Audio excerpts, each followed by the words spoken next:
Welcome back to our channel royal Ashi, जहां मैं आभा और शिवानी, उनकी कुर्सी खाली है, कोई बात नहीं। तो मैं वापस हूँ अपने चैनल पर एक नई वीडियो के साथ। और आज की वीडियो एग्जैक्टली एक वीडियो नहीं है, जैसी वीडियोस मैं बनाती हूँ वैसी वीडियो नहीं है। ये एक कन्वर्सेशन है, एक बातचीत है जो मैं करना चाहती थी, मेरा बहुत मन था।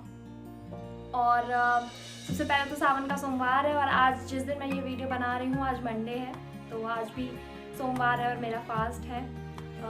देखिए हाथों में मेहंदी भी लगाई है, क्योंकि सावन में कहते हैं कि लड़कियों को थोड़ा सा सजना संवरना और थोड़ा हाथ में मेहंदी वगैरह लगानी चाहिए, तो इसके लिए। तो आते हैं अपने पॉइंट पे। एक्चुअली मैं वैसे बात तो ये बहुत पुरानी है, पर इस बात को लेकर आना और डिस्कस करना इसका मेरा बहुत मन था, क्योंकि मुझे ऐसा लगता है कि ये ऐसी बात है जो लोग खुलकर नहीं कर पाते हैं। और मैंने बहुत हिम्मत करके ये ट्राई किया है कि चाहे मैं एक छोटी सी क्रिएटर ही क्यों नहीं हूँ, लेकिन मेरे मन की बात जो मैं कह सकती हूँ, कर सकती हूँ, वो मैं क्यों ना करूँ। तो बात कुछ इस तरह है कि अभी मैंने कुछ टाइम पहले, मैंने क्या पूरी दुनिया ने ये बात सुनी कि सुशांत सिंह राजपूत की डेथ हो गई। और खैर अभी भी उस केस में काफ़ी कुछ चल रहा है और वो जो भी होगा पता चलेगा ही। लेकिन उस टाइम पर एक अचानक से एक मुद्दा उठकर आया और मैं बहुत शॉक्ड थी कि लोगों ने इस तरह उस पर बात करना चालू किया। और 2-3 दिन बाद वो बात एकदम से चली गई और हम दूसरी चीज़ों में बिजी हो गए। तो उस टाइम एक बहुत बड़ी बात निकल के सामने आई थी जिसका नाम था मेंटल हेल्थ। मुझे नहीं पता कि हर कोई अपनी लाइफ में किन चीज़ों से गुजरता है। आए दिन हम बहुत सारे सुसाइड्स के बारे में सुनते हैं और मेंटल हेल्थ पे बात करना हम इतना इम्पोर्टेंट समझते ही नहीं है। एक्चुअली अक्सर ऐसा होता है कि अगर हम एक काउंसलर से मिलने तक की बात करें तो हमारी फैमिली को ये लगता है कि हम पागल हो गए हैं और पागलों के डॉक्टर को दिखा रहे हैं या कुछ भी कर रहे हैं। तो हम खुलकर ये बात कह ही नहीं पाते हैं। लड़का हो, लड़की हो, छोटी एज की हो, बड़ी एज की हो, मेंटल हेल्थ सबकी इम्पॉर्टेंट है और कोई एज नहीं है इस ट्रबल के होने की। ठीक है, कभी भी किसी भी एज में ट्रबल हो सकती है, पर हम इस पे बात करना ही नहीं चाहते हैं। हमारे पास इस बात से भागने के लिए हजारों बहाने हैं और सोसाइटी इतनी कूल नहीं है कि लोग शेयर कर पाएं। ठीक, मुझे नहीं पता कि सुशांत सिंह राजपूत की डेथ किस कारण से हुई, ठीक है, लेकिन उस समय का वो मुद्दा मेरे लिए बहुत इम्पोर्टेंट है, क्योंकि मेरे भी जान पहचान में बहुत से ग्रोइंग एज के बच्चों ने सुसाइड कर लिया, बड़े लोगों ने सुसाइड कर लिया, किसी ने डेप्थ में सुसाइड किया है कि उनके ऊपर बहुत ज़्यादा डेप्थ था, उससे वो बहुत ज़्यादा डिप्रेस थे। क्या ज़िंदगी से हार जाना ही मेंटल हेल्थ या मेंटल डिप्रेशन का एक सॉल्यूशन है? नहीं, सॉल्यूशंस बहुत सारे हैं, बहुत सॉल्यूशंस हैं, पर क्या हम उस सॉल्यूशंस पर काम करना चाहते हैं? बिल्कुल नहीं। ये बताना ही कि मुझे डिप्रेशन हो रहा है बहुत बड़ी बात हो जाती है। लोग क्या कहते हैं, डिप्रेशन कुछ नहीं होता, तुम पागल हो क्या, और जो है ऐसे ही किसी भी बात को लेकर सोच रहे हो तो मत सोचो और सॉर्ट आउट हो जाएगा। नहीं, ये कहने की बात है कि मत सोचो और सॉर्ट आउट हो जाएगा ना। वो सिचुएशन जो उस बंदे पर जाती है, जो वो महसूस करता है, जो घबराहट, जो परेशानी उसको महसूस होती है, वो आप नहीं समझ सकते क्योंकि वो आपके साथ नहीं हो रहा है। ठीक है, जब बच्चों के ऊपर इतना प्रेशर होता है, वो रिजल्ट नहीं दे पाते और एक टाइम आता है कि उनको ये फील होने लगता है कि ये एंड है, इसके आगे मैं कुछ नहीं कर सकता, मेरे अच्छे मार्क्स नहीं आए, मुझे कहीं जॉब नहीं मिलेगी, मैं कुछ भी नहीं कर सकता। और माँ बाप, सोसाइटी, देश दुनिया के प्रेशर में वो सुसाइड कर लेते हैं। क्या सोसाइटी ज़्यादा इम्पोर्टेंट है आपके बच्चों से? आप हजारों कहानियां सुन सकते हैं, देख सकते हैं, सिर्फ एक किसी बड़े एक्टर की डेथ पर आप मेंटल इशू को उठाकर डिस्कस करने लगे, ऐसा जरूरी नहीं है। आए दिन ऐसी हजारों चीजें होती हैं।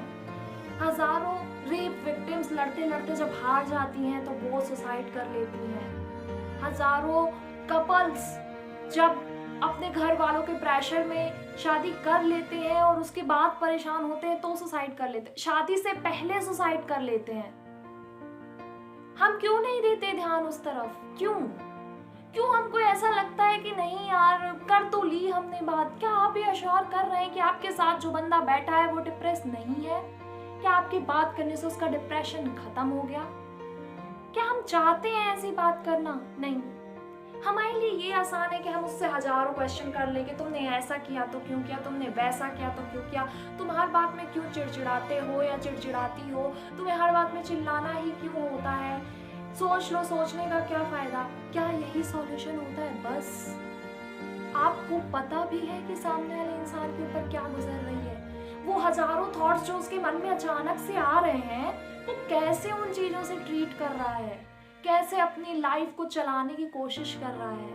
मैं सिर्फ एक इंसान की बात नहीं कर रही हूँ, मैं हर इंसान की बात कर रही हूँ। आपकी लाइफ में, मेरी लाइफ में, हम सबकी लाइफ में क्या कोई टेंशन नहीं है? अगर आपको ऐसे लगता है तो मैं किसी और का एग्जाम्पल नहीं दूंगी, मैं खुद का एग्जाम्पल दूंगी। ऐसा नहीं है मुझे कोई बहुत बड़ा इशू है, मेरे पास खाने को खाना नहीं है, लाइट्स नहीं है, पढ़ने को, ऐसा कुछ नहीं है। नहीं, ये मत सोचिए कि मैं इसलिए कह रही हूँ या फिर आप हेट कमेंट्स देने लगे कि अरे तुमसे ज्यादा लोग परेशान है। आई नो लोग परेशान है, मैंने बिल्कुल नहीं कहा कि लोग परेशान है, बिल्कुल परेशान है और वो उससे लड़ रहे हैं, पर वो कैसे लड़ रहे हैं ये समझ सकते हैं आप? मैंने हमेशा अपनी फैमिली को संभाला है, जो एक लड़की का कर्तव्य है, बिल्कुल है। आप अपनी लड़की, लड़का, हर किसी का कर्तव्य है कि वो अपनी फैमिली को संभाले। आई नो बहुत सारे लड़के ऐसे हैं जिनके ऊपर बहुत कम एज में बहुत सारी जिम्मेदारियां आ जाती हैं, वो अपनी फैमिली को चला रहे हैं पर वो डिप्रेस हैं। इसकी तरफ भी ध्यान दीजिए। मैं ये नहीं कह रही प्रॉब्लम्स इतनी बड़ी है कि उसका एक ही सॉल्यूशन है सुसाइड, बिल्कुल नहीं, मैं डिनाई करती हूँ इस बात से, ऐसा कुछ भी नहीं है। लेकिन जो सॉल्यूशन है उसके लिए हम काम करते हैं क्या? हम अलाउ करते हैं अपनी तरफ से या मदद करते हैं कि आप एक काउंसलिंग सेशन लेके खुद को थोड़ा सा मोटिवेट करो? क्या हम करते हैं? ये स्टेटस लगा देना कि I am there with you, इतना ही काफी होता है? नहीं, ये गलत है। सोचिए कि अगर एक लड़की एक काउंसलिंग सेशन लेती है तो उसके ही रिश्तेदार उसे ये कहकर क्यों डराते हैं कि तुम्हारी शादी नहीं होगी, कल को लड़का आएगा, लड़की के फैमिली वाले आएंगे तो तुम क्या बताओगी कि तुम काउंसलिंग सेशन लेती थी, तुम पागल थी। इस डर से आप हमेशा घुट कर अपनी जिंदगी काट देंगे। क्यों? आखिर क्यों? ये बात हम सीरियसली क्यों नहीं लेते कि बच्चे जो नए अच्छे नंबर से पास आउट हो पा रहे हैं वो शायद कुछ और अच्छा कर ले, हम उसके ऊपर प्रेशर नहीं बना सकते। हमें दुनिया में किसी के ऊपर भी प्रेशर नहीं बनाना चाहिए। लोगों की अपनी चॉइसेस है, वो क्या करना चाहते हैं। क्या हमें उनका साथ नहीं देना चाहिए? क्या हमें उन्हें समझना नहीं चाहिए? उनसे बातचीत नहीं करनी चाहिए, उनकी हेल्प नहीं करनी चाहिए? अगर वो एक काउंसलिंग सेशन या एक साइकाट्रिक उनको लगता है कि ज़रूरी है, उनसे मिलना ज़रूरी है, तो हम क्यों नहीं जा सकते उनके साथ? हम क्यों मदद नहीं कर सकते? क्यों इस बात पर डराना आसान है कि क्या तुम पागल हो, सब क्या कहेंगे कि तुमने पागलों का इलाज कराया है, डिप्रेशन कुछ नहीं होता, तुम लोग तो अभी बढ़ रहे हो, कौन सा तुम्हारा घर परिवार है कि डिप्रेशन हो? एक्सक्यूज मी, ये डेफिनेशन डिप्रेशन, ये एंग्जाइटी की डेफिनेशन आपको किसने दी है? मुझे यही बताइए आप कि आपको ये डेफिनेशन किसने दी है? बच्चे किसी भी चीज से डर जाते हैं, आपको पता हो शायद, छोटे छोटे झगड़ों से डर जाते हैं बच्चे आपको तो एहसास भी नहीं होता कि उन्हें क्या महसूस हो रहा है। और फिर आप ये कह देते हैं कि तुम्हारे पास कौन सी फैमिली है जो तुम डिप्रेस हो। आई नो कि इतना आसान नहीं है समझना, पर इतना मुश्किल भी तो नहीं है। किसी की जान जाने से ज्यादा तो कुछ भी मुश्किल नहीं होता ना। हम अगर बात करके उनकी लाइफ्स को बचा सकते हैं, उनकी थोड़ी सी मदद करके उनकी जिंदगी को बचा सकते हैं, तो वो आसान नहीं है? वो नहीं करना चाहिए हमें? ये क्वेश्चन है हम सब के लिए कि क्या कुछ बुरा होने पर ही उसके लिए रोना सही होता है? उसके लिए मदद करना, आवाज उठाना आसान नहीं है। क्या हम इंतजार करते हैं कुछ बुरा घटने का? सोचिए, मेरी बात को सोचिए, और अगर आपको समझ में आए तो भगवान के लिए सोसाइटी का डर और ये अजीबोगरीब प्रेशर्स बनाना बंद करिए। ये सोसाइटी में अपनी इमेज बनाए रखने के लिए एक इंसान का जो टूटना है ना, उसको रोकिए। रिक्वेस्ट है मेरी, इस वीडियो को आप लाइक करें ना करें, मैं कोई आपसे रिक्वेस्ट नहीं करूंगी, या आपकी चॉइस है। पर हाँ, अगर मेरी बात से रिलेट करते हैं, थोड़ा सा भी रिलेट करते हैं, तो प्लीज़ शेयर करिए उन बच्चों से जो डिप्रेस हैं, शेयर करिए उन लड़कों से जो अपनी फैमिली की जिम्मेदारी निभाने के चक्कर में खुद को भूल गए हैं, शेयर करिए उन बहुओं से जिन्होंने कभी उफ तक नहीं की है, शेयर करिए उस माँ से जो हर समय आपका ख्याल रखती है और अपनी तकलीफें आपको कभी नहीं बताती, शेयर करिए उस फादर से जिसने हमेशा खुशी खुशी आपकी हर जिम्मेदारी पूरी की है। शायद वो रिलेट कर पाए, शायद वो अपनी बात कह पाए, कहीं और नहीं, किसी और से नहीं, तो शायद मेरे कमेंट बॉक्स में। प्लीज़ शेयर करिए।